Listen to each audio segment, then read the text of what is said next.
Welcome back to Vernon Speakeasy YouTube. My name is Josh Moy. I'm your host again for your cocktail video of the day. Today we're going to be making a featured drink from your cocktail kits. It's also very popular, and it's also from American history, one of America's oldest cocktails, the Sazerac. This is a predominantly 3-ingredient cocktail. It's super easy to make. It just composes a spirits. In this case, we're using Sazerac rye, which is part of your cocktail kit. 2 types of bitters, a little bit of absinthe, and just some citrus. Oh, and last but not least, a little bit of sugar in the raw.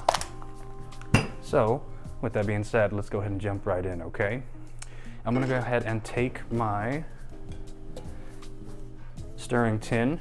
One side is 2 ounces, the other is 1. I'm gonna go ahead and pour 2 ounces into the jigger, and that's all the way to the top. And then from there, into the tin.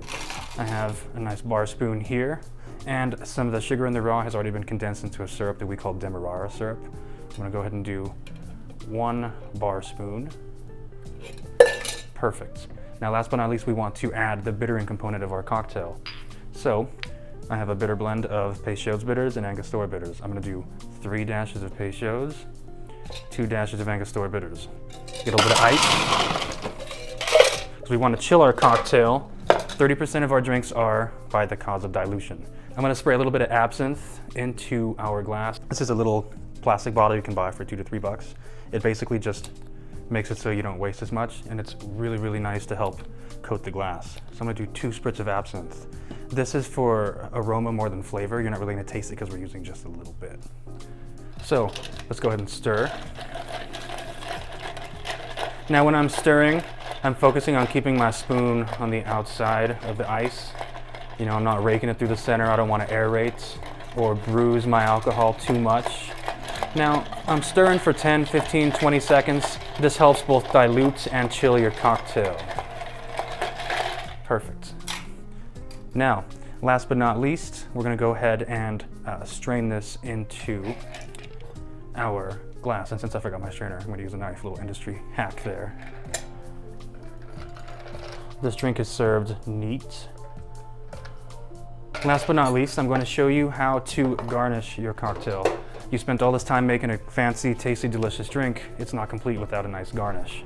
So with a little peeler, I'm going to get a nice, thick piece of my orange twist. And I'm trying to make sure it's kind of thin also. I don't want too much pith. That's where the bitter is. I'm going to take my knife. I'm just going to clean up my edges.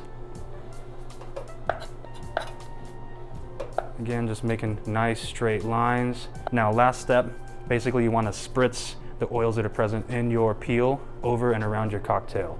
And the way I'm doing this is I'm spritzing horizontally across. Sweet. Now give it a twist. And there's your Sazerac. Cheers. Now, earlier when I alluded to the fact that it's one of America's oldest cocktails, it really is. People didn't really have too much at their disposal like we do now.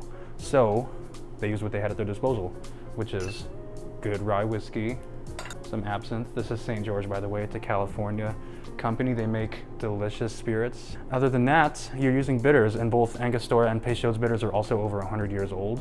The thought process here is you want to slightly sweeten and aromatize your bourbon.